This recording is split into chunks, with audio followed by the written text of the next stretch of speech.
One of the questions that need to be answered is, how can I get to know somebody in a halal manner? Because unfortunately, a lot of the youth think that Islam is, you don't see the person you want to marry, it's just you meet on the wedding day and khalas, you get married. And obviously we know that's not the case. How could one go about getting to know the opposite gender in a halal manner? You know, before I answer that, let me quickly tell you that, my brothers and sisters, I'm not encouraging you to just bypass your parents. Your parents are the most important figures in your homes, in your house. There is so much of rights they have. You must discuss these matters, have an open relationship with them. But what I am trying to do is, those of us who do find ourselves in this type of position, predicament, I'm asking the parents to be more understanding and to let things happen. You know, I have children, I have ideals for them, but trust me, and I have proven myself. If one of them would come to me and tell me, I'm interested in marrying so-and-so, I'm interested in two things, deen and akhlaq. You have it and you're interested and both parties are interested. I am only a facilitator of what Allah has instructed me to facilitate. That's all. What happens, happens later. Please, let's open our eyes and continue. So, regarding the question of how do I meet in a halal way, halal dating. So basically, halal way of, it's not dating, it's actually meeting. You see, in Islam, it's actually a sunnah to see your spouse. You know, you speak to the person, you meet them. But it must be under supervision so that you're not abused. I tell you, the main thing is the issue of a chaperone. So if you have a girl, for example, she's seen a brother, it can happen, and she's interested. Wallahi, the best way of doing it is you get hold of your own brother, your father. You know, I have such a relationship with my children, I will do it for my daughter, any day. And if she's interested in someone, I'll go meet him and so on, and tell him, hey, listen, you know, my daughter's showing an interest, for example, in you, and let's just get to know each other. You know, what do you think? And I can gauge, and don't involve your chaperone after you were already aborted once. You know what I mean?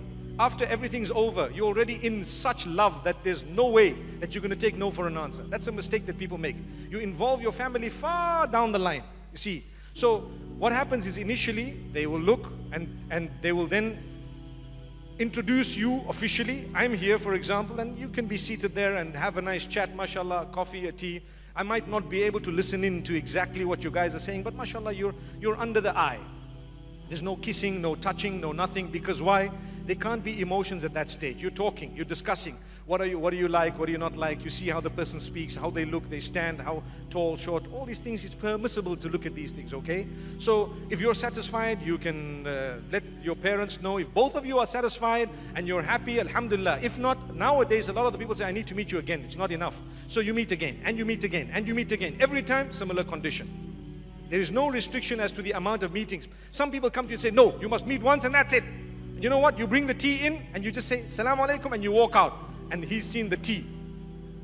Subhanallah. A wise guy will say, hang on. You brought me milk tea, I don't want milk tea. I need another cup of tea. I need green tea. And then she speaks to you. And then, trust me, the tea business was belonging to the 1960s and 70s. Subhanallah.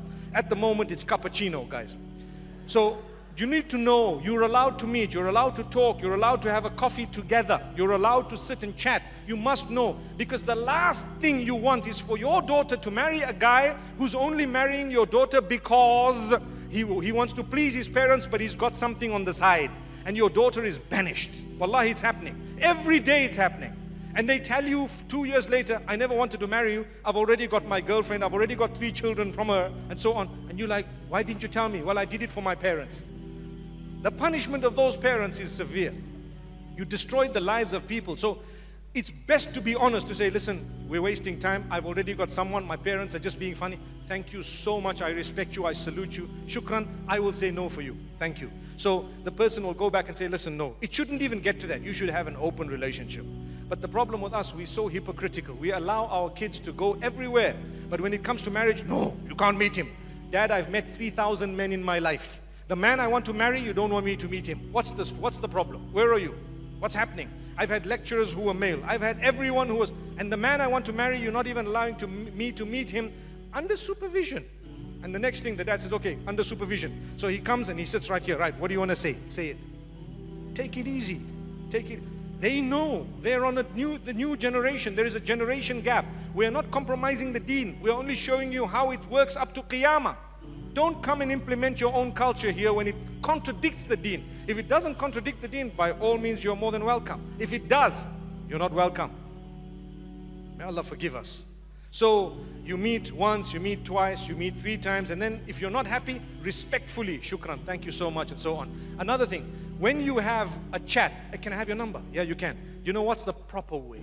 I would like to suggest, I've seen young girls and boys as well sometimes being bitten by statements of emotional value.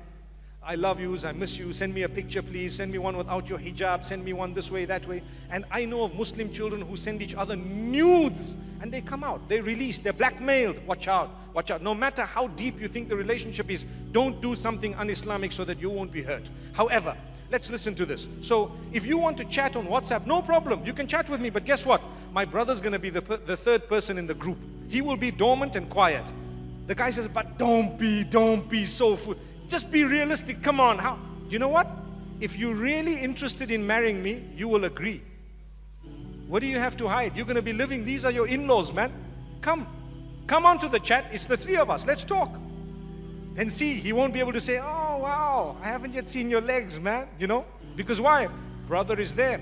It's only done for your protection. Your heart is one of the most valuable organs. The heart and the mind are the most powerful organs of the body. Do not allow anyone to control those 2 because they can hurt you very badly. It's Allah. Allah will control. Allah decides. You gave your heart away. They have the capacity to break your life. And sometimes we do it too soon. Subhanallah. May Allah help us.